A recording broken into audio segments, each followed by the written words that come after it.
नमस्कार। जय तंत्र मंत्र केंद्र में मैं आप सबका हार्दिक स्वागत एवं अभिनंदन करता हूं। मेरे प्रिय भाई बहनों, पराया किया हुआ यानी शत्रुओं का किया हुआ तंत्र प्रयोग नाश के लिए YouTube पर पहली बार भुवनेश्वरी माता की साधना आज मैं बताने जा रहा हूं, जिसके लिए आपको हमारा वीडियो अंत तक देखना पड़ेगा। यदि आपने हमारा चैनल अभी तक सब्सक्राइब नहीं किया है तो लाल वाली बटन दबाओ और घंटी बजा दो। कोई शुल्क एवं चार्ज नहीं कटेगा। आप हमारे वीडियो को फेसबुक पर, व्हाट्सएप पर, ट्विटर अकाउंट के माध्यम से और इंस्टाग्राम पर अधिक से अधिक शेयर करें। लाइक और कमेंट करना भी आपका धर्म है। दुनिया में जिसका कोई नहीं, मैं उसका हूँ। यदि आपको अपनों ने धोखा दिया है अथवा आपको परायों ने धोखा दिया है तो आप एक बार मुझे अवश्य आजमाएं। हमारा मोबाइल नंबर है 9305 63 71 73। बात करने का टाइम भारतीय टाइम के अनुसार दिन में दोपहर 12 बजे से 2 बजे के बीच का है।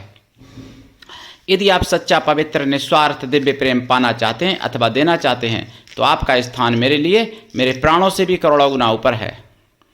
मैं राष्ट्रीय अध्यक्ष कृष्णा दल एवं महामंडलेश्वर आप सबसे निवेदन करता हूं, यदि आप मानवतावादी हैं अथवा आप सनातनी हैं तो मुझसे जरूर जुड़ें। यदि आप में योग्यता हुई तो मैं आपको पदाधिकारी भी बनाऊंगा अपने संगठन कृष्णा दल में। एक कृष्णा दल हमारा आपका सबका एक परिवार है। आप देश विदेश में, विश्व के किसी भी कोने में रहते हैं, किसी भी जाति धर्म से हैं, कोई दिक्कत नहीं। आप हमारे दिए हुए ज्ञान से भरपूर लाभ उठा सकते हैं। मेरे प्रिय भाई बहनों, आज मैं भुवनेश्वरी माता की साधना बताऊं तांत्रिक प्रयोग नष्ट करने के लिए। उससे पहले मैं कुछ जरूरी बात बता दूं। देखिए, मैं जैसा कि मैं तांत्रिकों के बारे में बता रहा हूं लगातार, तो एक तांत्रिक और है जिसके बारे में मैंने पता चला था मुझे, और वो मध्य प्रदेश में नीमच जिला में है वो तांत्रिक। अपने को बहुत बड़ा बालाजी का भक्त कहता है और तांत्रिक और वैद्य दोनों अपने को दावा करता है। यानी ये भी कहता है कि मैं बहुत जड़ी बूटियों से इलाज करता हूँ, और वो मतलब तंत्र का भी बहुत बड़ा दावा करता है। और नीमच जिला है उसका, और तहसील मनासा है उसकी, मनासा तहसील। तो मैं जब उससे मिला तो मैंने देखा उसके पास झोपड़ी भी नहीं सही से, यानी जंगल में पैदल की रास्ता पैदल की रास्ता करीब 7-8 किलोमीटर की, या फिर खुद की गाड़ी से कोई जाए, वो भी गाड़ी का टायर नया लेके जाए अपना, जो कि दूसरा वहाँ डाल सके, चेंज कर सके। अगर खाली गाड़ी से जाओगे तो उधर से फिर आ नहीं पाओगे वापस। तो और रास्ता ऐसी, और झोपड़ी भी नहीं, पानी की वहाँ कोई सुविधा नहीं। लैट्रिन तो भाई मैदान पड़ा है पूरा, कहीं भी जाओ, लेकिन पानी के बिना कैसे लैट्रिन जाओगे जंगल में। और इतनी बड़ी बड़ी बातें करता, जो बोल रहा था कि प्रदीप मिश्रा आ रहे थे यहाँ, भागवत कर रहे थे, और मैंने प्रदीप मिश्रा के ऊपर ऐसा प्रयोग कर दिया और उनकी भागवत बंद हो गई, और प्रदीप मिश्रा के ऊपर मैंने मारण प्रयोग किया, बाद में मुझे दया आई तो मैंने उनको बचा लिया। फिर इतनी बड़ी बड़ी बातें, और खुद यानी झोपड़ी भी सही से नहीं, और अपने को बालाजी का बहुत बड़ा भक्त, और लंगड़ा, यानी पैरों से भी लंगड़ा। हालांकि मैं ऐसा शब्द इस्तेमाल अच्छे लोगों के लिए नहीं करता हूं, लेकिन ये सुअर है, इनके लिए क्या किया जाए। तो उसका मोबाइल नंबर वगैरह सब कुछ मेरे पास था, क्योंकि भाई मैं मिला हूं उससे, उसका इंटरव्यू लिया है मैंने प्रैक्टिकल करके पूरा।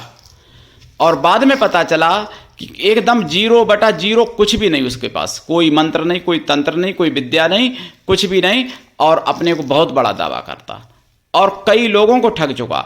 उससे लोग मथुरा से, वृंदावन से, अयोध्या से, ना जाने कहां कहां से, देश विदेश से जुड़े।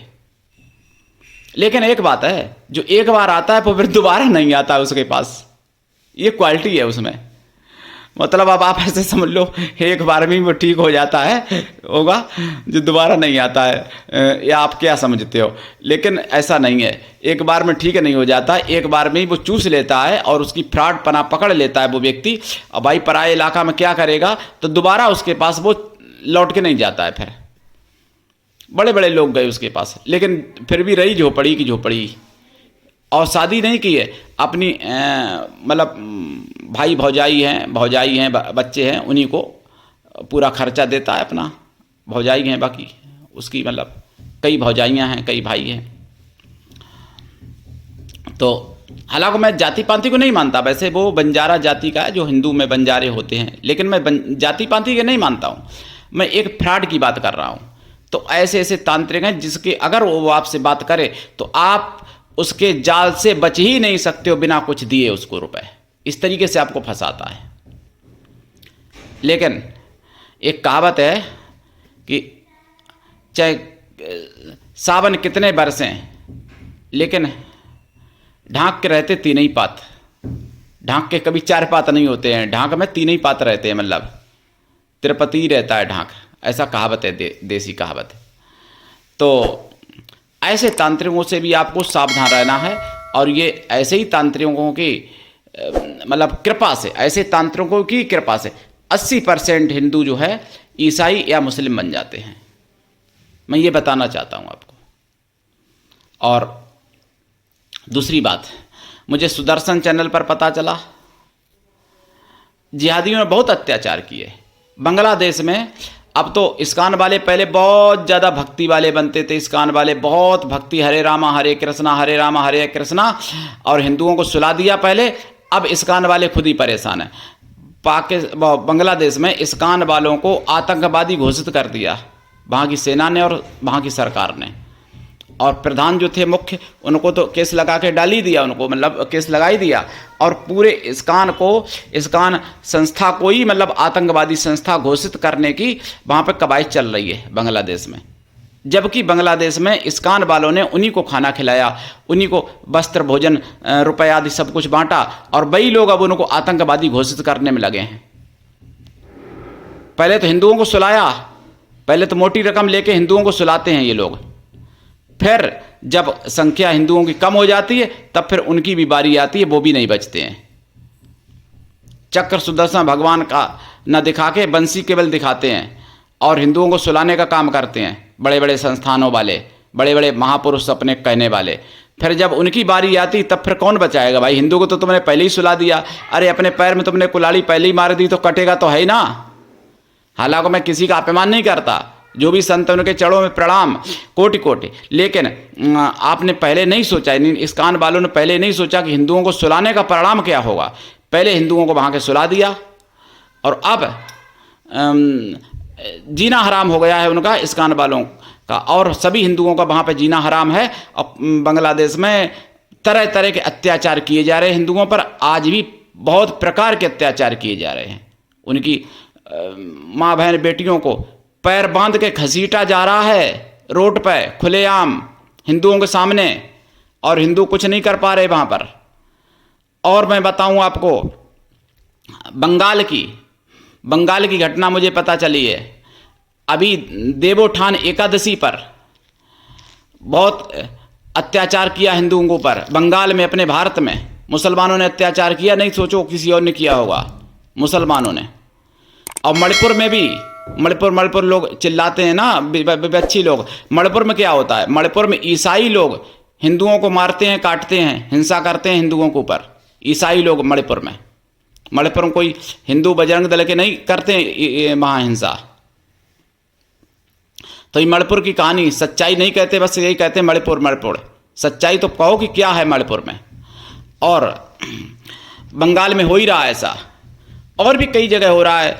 तो इस चीज़ को भी आपको समझना पड़ेगा और एकजुट होना पड़ेगा।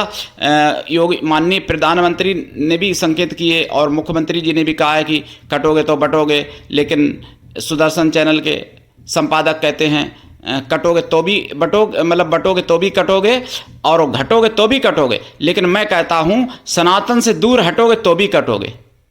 ये ध्यान रखना, सनातन से अगर दूर हटोगे तो कटना निश्चित है।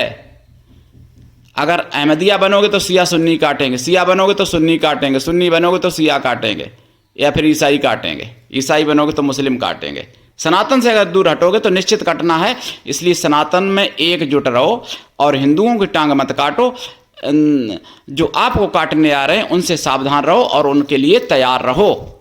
ऐसा नहीं है कि आपके घर पर बारी नहीं आएगी, आपकी बारी नहीं आएगी, आपका नंबर नहीं आएगा। इसलिए हिंदुओं का टांग मत काटो। अब बहुत हिंदुओं की टांग काट ली, अब अपने बचने की तैयारी करो। और बच तभी पाओगे जब मजबूत होगे, जब एकजुट होगे, जब संगठित होगे। तो अब मैं आपको बता दूं, तंत्र प्रयोग नाश करने के लिए भुवनेश्वरी माता की साधना, इस साधना को पूरब या उत्तर दिशा की तरफ मुख करके करना चाहिए। लाल आसन पर बैठ के करना चाहिए। रुद्राक्ष या लाल चंदन की माला से यह जाप किया जाता है। शाकाहारी आपको लाइफ टाइम रहना पड़ता है। साधना काल में ब्रह्मचर्य व्रत, एक टाइम भोजन, भूमि शयन परम आवश्यक है। देसी गाय के घी का दीपक जलेगा साधना में। और दीक्षा लेके साधना करें। मंत्र भी बताऊंगा। गुरु ऐसा होना चाहिए जो शिष्य से कुछ भी ना ले, लेकिन शिष्य भी ऐसा हो गुरु के लिए समर्पित रहे, गुरु को सब कुछ दे, तभी कल्याण होता है। साधना रात्रिकालीन है। साधना में देसी गाय के घी का दीपक जलेगा। खोया की मिठाई का प्रसाद रखा जाएगा। प्रसाद साधना के बाद खुद खाएं, परिवार में बांटें। अगर आप अपने लिए कर रहे हैं तो संकल्प ले सकते हैं अपने लिए। अगर किसी और के लिए कर रहे हैं तो किसी और के लिए संकल्प लेके ये साधना कर सकते हैं। इसमें भुवनेश्वरी माता का आपको प्राण प्रतिष्ठित यंत्र और मूर्ति आपके पास होना परम आवश्यक है। जागृत प्राण प्रतिष्ठित मूर्ति और माला यंत्र होना चाहिए।